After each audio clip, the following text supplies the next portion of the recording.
السلام علیکم ورحمۃ اللہ وبرکاتہ۔ حامدا ومصلیا اما بعد، اعوذ باللہ من الشیطان الرجیم، بسم اللہ الرحمن الرحیم۔ یا ایہا الذین آمنوا لا تدخلوا بیوتا غیر بیوتکم حتی تستأنسوا وتسلموا علی اہلہا۔ اللہ سبحانہ و تعالیٰ کا ارشاد ہے کہ اے ایمان والو، تم اپنے گھروں کے علاوہ دوسروں کے گھروں میں داخل نہ ہو یہاں تک کہ وہ گھر والے تم سے مأنوس ہو جائیں اور ان پر تم اللہ کی سلامتی کو پیش نہ کر دو۔ محترم حاضرین، اللہ تبارک و تعالیٰ نے اس کائنات میں جینے کے لیے انسانوں کے خاطر جس شریعت کا انتخاب کیا وہ ایک ایسی شریعت ہے جو انسان کی زندگی کے ہر شعبے میں ایک مسلمان کو تعلیمات پیش کرتی ہے۔ یہ سورہ نور کی آیت کریمہ ہے۔ اس کے اندر اللہ تبارک و تعالیٰ نے کچھ ایسے تدابیر جسے احتیاطی کہا جاتا ہے اس کا ذکر کیا ہے۔ اللہ تبارک و تعالیٰ ارشاد فرماتے ہیں کہ جب تم کسی کے گھر میں زیارت کرو یا کسی کے گھر میں داخل ہونے کا ارادہ کرو تو ضروری ہے کہ پہلے السلام کو پیش کیا جائے، پھر ان گھر والوں سے اجازت لی جائے۔ جب ان سے اجازت مل جائے تو انسان گھر میں داخل ہو، اور اگر وہ گھر والے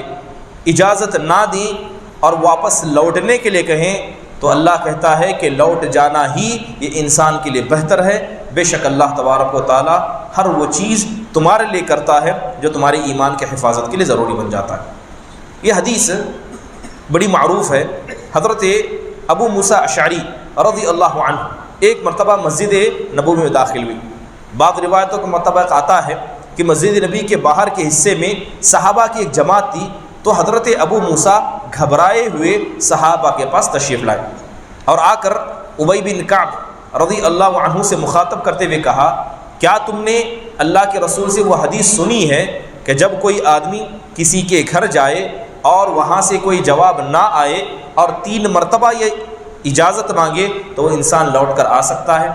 تو حضرت ابی بن کعب کہتے ہیں کہ اس حدیث کے تعلق سے آپ مجھ سے کیا، یہاں جو موجود ہیں اس قوم کے اندر موجودہ سب سے چھوٹے بچے سے بھی آپ گواہی لے سکتے ہیں، اتنی حدیث معروف ہے۔ تو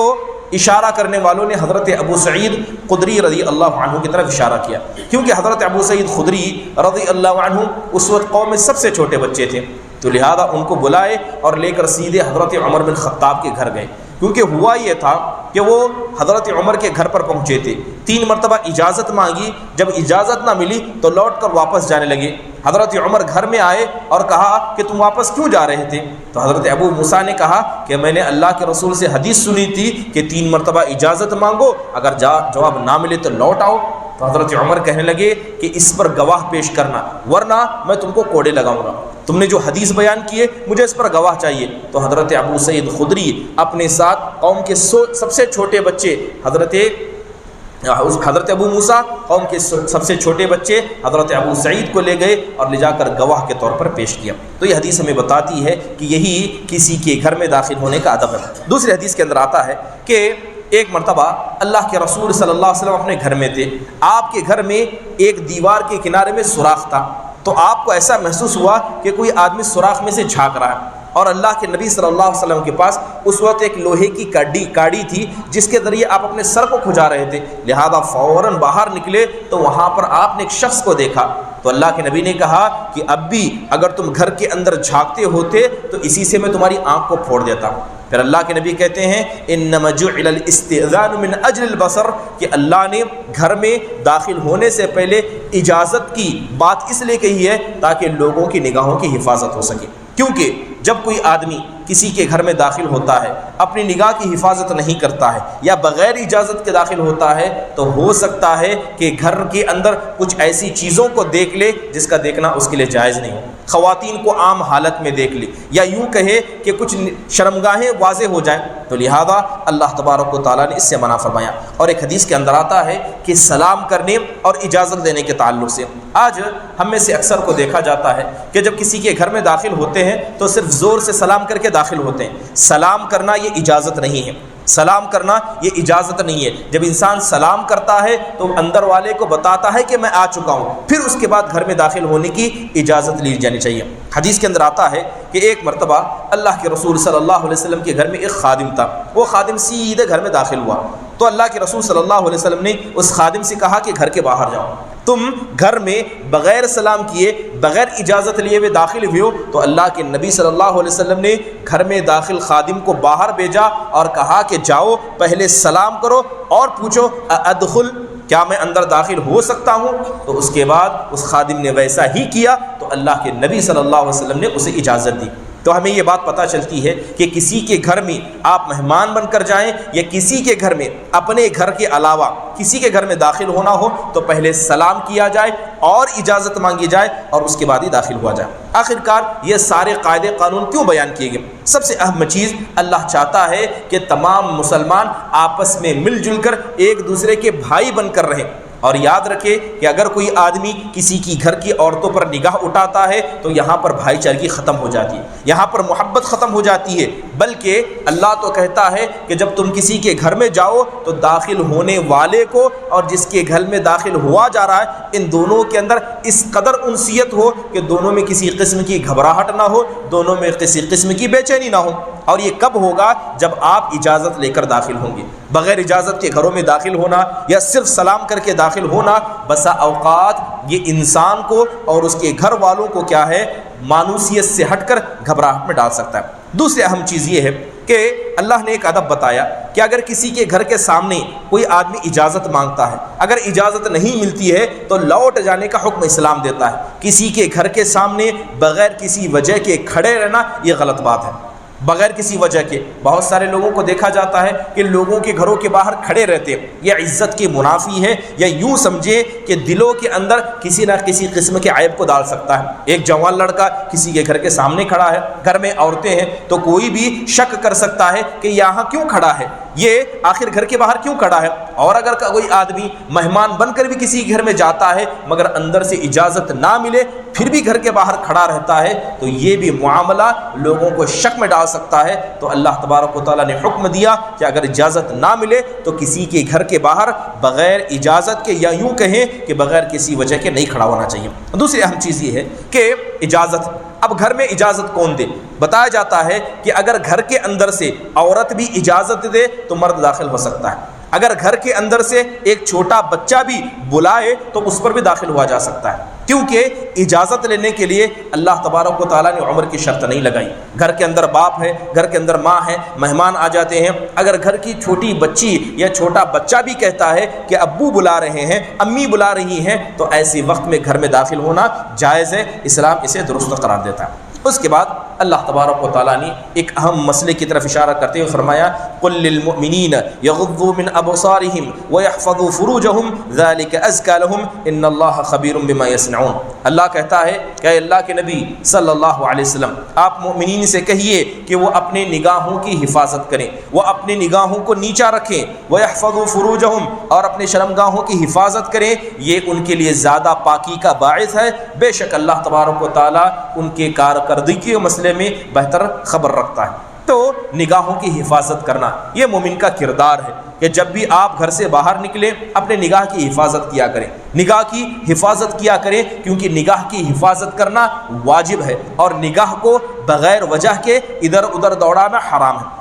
اب یہاں تک اس آیت کریمہ سے ہمیں بہت سارے فائدے نصیب ہوتے ہیں۔ یاد رکھیے پہلی چیز، اللہ نے نگاہوں کی حفاظت کا حکم اس لیے دیا ہے کیونکہ دل تک پہنچنے کا سب سے آسان راستہ نگاہ ہے۔ اگر آپ نگاہ سے بری چیزیں دیکھیں گے تو آپ کے دل کے اندر بری چیزیں ہی داخل ہوں گی، اگر آپ اپنی نگاہ سے ہمیشہ اچھی چیزیں دیکھیں گے تو دل تک جو انفارمیشن پہنچے گی ہمیشہ اچھی پہنچے گی۔ لہذا وہ لوگ جو بازاروں میں گھومتے ہیں نگاہوں کی حفاظت نہیں کرتے، وہ خواتین جو برقعے میں رہ کر بھی اپنی نگاہوں کی حفاظت نہیں کرتی ہیں، یاد رکھیے کہیں نہ کہیں ایسے مردوں کا اور ایسی عورتوں کا دل میلا ہو جاتا ہے۔ تو لہذا یہ بات سمجھنی ہے کہ دل تک پہنچنے کا آسان راستہ نگاہ ہے، اس لیے اللہ نے نگاہ کی حفاظت کا حکم دیا۔ دوسری اہم بات یہ ہے کہ جو نگاہ کی حفاظت کا حکم دیا گیا ہے وہ اس لیے بھی ہے کیونکہ ہر انسان کے اندر شہوت ہوتی ہے، چاہے مرد ہو یا عورت ہو، اور نگاہ یہ وہ چیز ہے جو صرف کافی ہے کسی بھی مرد کے اندر یا کسی بھی عورت کے اندر شہوت کو جگانے کے لیے۔ جسم کے کسی دوسرے حصے کی ضرورت نہیں، صرف نگاہ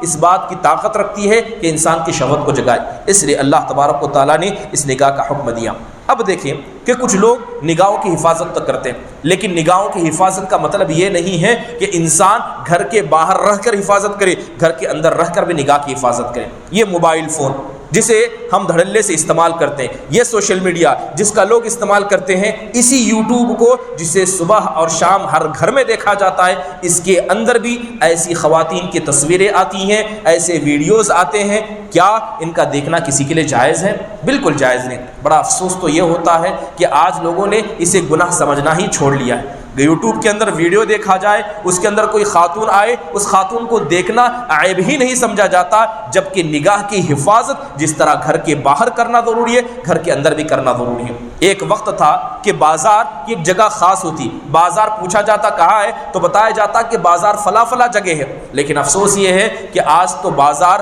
ہر انسان کی جیب میں ہے، جیب میں رکھے ہوئے موبائل سے وہ دنیا کی ہر چیز کو خرید سکتا ہے۔ تو لہذا اللہ کے رسول کہا کرتے تھے کہ ان احب البلاد الی اللہ مساجدها وابغض البلاد الی اللہ مساجدها، کہ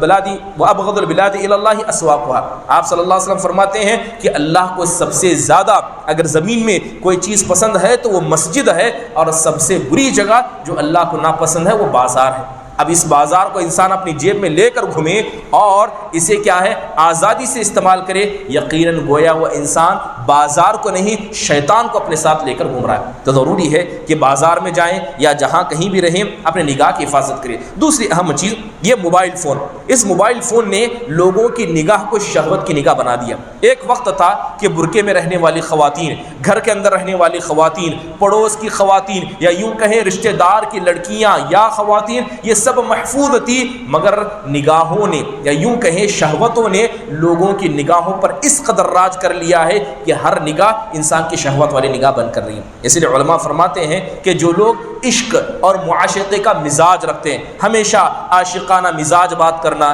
یا یوں کہیں اس طرح کا مزاج رکھنا، واٹس ایپ پر چیٹنگ کرنا یا حرام تعلقات کو قائم کرنا، تو علماء اکرام بیان کرتے ہیں کہ بسا اوقات یہ نگاہ جو اصل میں حرام ہے لیکن شراب کی طرح اتنے درجے کی حرام نہیں ہے، یہ انسان اس سے بھی زیادہ گناہ کی طرف لے جاتی ہے۔ اور آپ دیکھیں کہ ہمارے معاشرے میں جو لڑکے اور لڑکیوں کا ایک غلط حرام رشتے جسے بوائے فرینڈ اور گرل فرینڈ کے نام سے یاد کیا جاتا ہے، چاہے اسکول اور کالج کے حوالے سے، یہ رشتے اتنے خطرناک ہوتے ہیں کہ یہ رشتے بسا اوقات انسان کو شرک کی طرف لے جاتے ہیں۔ اب آپ سوال پوچھیں گے کہ ایک لڑکا اور لڑکی غلط رشتہ تعلقات قائم کرتے ہیں تو وہ شرک تک کیسے جاتے ہیں؟ واضح بات ہے کہ جب ایک لڑکا کسی لڑکی سے حرام تعلقات رکھتا ہے، اسے اپنی گرل فرینڈ بناتا ہے، یا کوئی لڑکی کسی کو بوائے فرینڈ بناتی ہے، تو ان کے درمیان محبت کا یہ معیار آتا ہے کہ ایک دوسرے کے لیے مرنے کے لیے تیار ہو جاتے ہیں، ایک دوسرے کے لیے اپنے ماں باپ کو چھوڑنے کے لیے تیار ہو جاتے ہیں۔ تو گویا اس لڑکے کے نزدیک دنیا کی سب سے پیاری چیز وہ لڑکی بن جاتی ہے،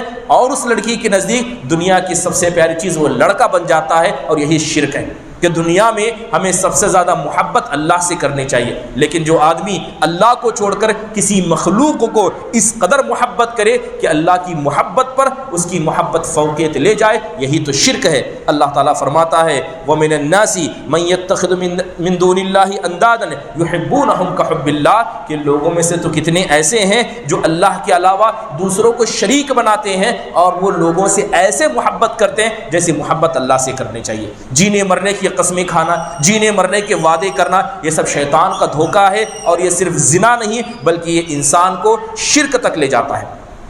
اس کے علاوہ جو اس آیت میں جب ہم غور کرتے ہیں تو دو چیزیں اللہ تعالیٰ نے بتائی۔ پہلی چیز کہ اللہ نے نگاہ کو نیچے رکھنے کا حکم دیا اور شرمگاہ کی حفاظت کرنے کا حکم دیا۔ اللہ نے نگاہ نیچے رکھنے کا حکم دیا، اللہ نے یہ نہیں کہا کہ نگاہوں کی حفاظت کرو، بلکہ اللہ نے کہا کہ شرمگاہوں کی حفاظت کرو۔ آخرکار ایسا کیوں کہا گیا؟ کیونکہ یہ بات جانتے ہیں کہ شرمگاہ کا چھپانا واجب و ضروری ہے، یہ جائز نہیں ہے کہ کوئی اپنی شرمگاہ کو لوگوں کے سامنے ظاہر کرے، لیکن جہاں تک نظر کی بات ہے کہ انسان اپنی شرمگاہ کی حفاظت کر سکتا ہے، مگر ہر کوئی اپنی نگاہ کی حفاظت نہیں کر سکتا، ہر کوئی اپنی نگاہ کی حفاظت نہیں کر سکتا۔ اس لیے اسلام نے پہلی نظر کو معاف قرار دیا ہے، کیونکہ چاہ کر بھی کوئی بھی انسان اپنی نگاہ کی حفاظت نہیں کر سکتا۔ دوسری اہم چیز یہ ہے کہ نگاہ کی جو اللہ تبارک و تعالیٰ نیچے رکھنے کا حکم دیا ہے، بسا اوقات انسان جب گھر میں رہتا ہے اپنی ماں کے ساتھ، اپنی بہن کے ساتھ، اپنی بیٹی کے ساتھ، تو یہ محارم ہے، ان کے ساتھ رہتے ہوئے بسا اوقات ان کے ہاتھوں کو دیکھ لیتا ہے، ان کے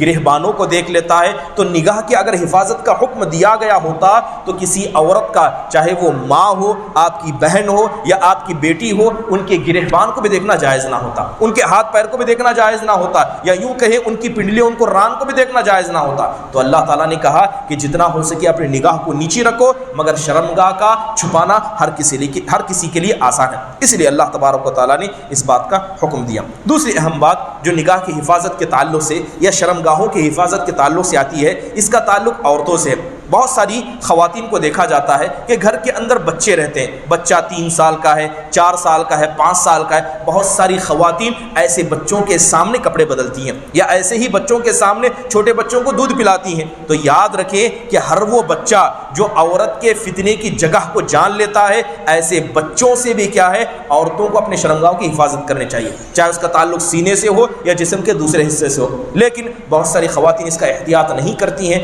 اگر آپ کا بیٹا ہی کیوں نہ ہو، لیکن وہ عمر کے اس مرحلے پر پہنچ جائے کہ اس کی شہوت جاگ سکتی ہے، تو اپنے بیٹے سے بھی عورت کو اپنے سینے کو اور اپنے جسم کے حصے کو چھپا کر رکھنا واجب اور ضروری ہے۔ اس کے علاوہ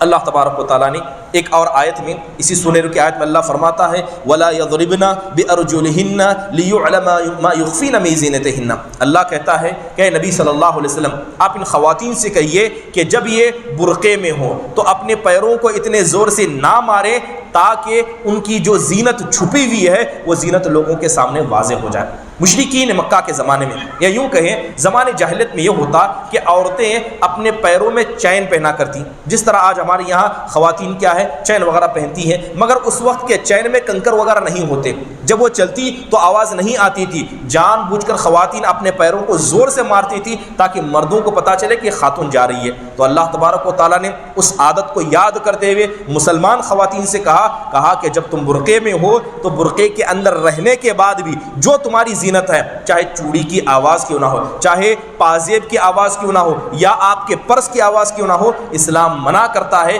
کہ آپ کی جانب سے کوئی بھی آواز ایسی نہ نکلے جسے غیر مرد سن کر آپ کی طرف متوجہ ہو۔ تو اس سے علماء اکرام نے ایک مسئلہ اخذ کرتے ہوئے کہا کہ جب عورت کو اللہ نے برقعے کے اندر پہنی ہوئی چیز کی آواز تک کو دوسروں کو سنانے سے منع فرمایا، تو کیا آواز کی تو کیا اس کا مطلب عورت کی آواز کیا درست ہے کہ کوئی غیر مرد سنے؟ جب بھی عورتیں مردوں کی مجلس کے قریب سے جائیں، عورتوں کے لیے ضروری ہے کہ وہ آواز نہ کریں، اپنی آواز کو دھیما رکھیں تاکہ اجنبی مرد ان کی آواز کو نہ سن سکیں، کیونکہ جب پازیب یا پائل یا چین کی وجہ سے فتنہ ہو سکتا ہے تو کیا عورت کے آواز کی وجہ سے فتنہ نہیں ہو سکتا؟ اسی لیے اسلام کے اندر عورت کی اذان کو جائز نہیں قرار دیا گیا، کیونکہ عورت کی آواز کیا ہے، یہ پردہ تو نہیں ہے لیکن فتنے کی وجہ بنتی ہے۔ بڑا افسوس ہوتا ہے جب دیکھا جاتا ہے کہ بہت سارے مرد حضرات، یا یوں کہیں بہت ساری اسلامی مدارس میں لڑکیوں کو کیا ہے، قرات پڑھوایا جاتا ہے، لڑکیوں کو نظمیں پڑھوائی جاتی ہیں، جبکہ وہ لڑکیاں بالغ ہوتی ہیں اور سننے والے عام لوگ ہوتے ہیں۔ ایسا کرنا درست نہیں ہے،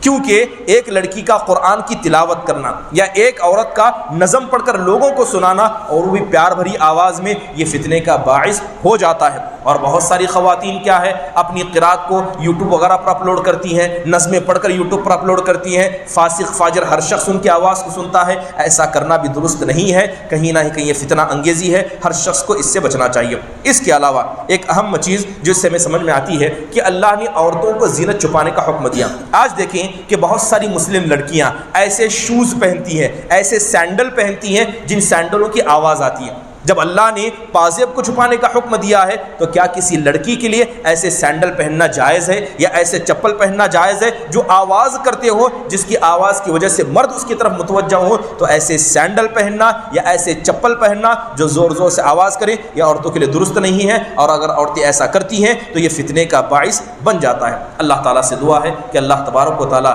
ہمارے گھر کی خواتین کی اصلاح فرمائے، اور اسلام نے خواتین کے تعلق سے جو آداب انہیں بتائے ہیں، اللہ ہماری خواتین کو ان آداب کو سن کر اس پر عمل کرنے کی توفیق نصیب فرمائے۔ آمین۔ وآخر دعوانا الحمدللہ رب العالمین۔ السلام علیکم ورحمۃ اللہ وبرکاتہ۔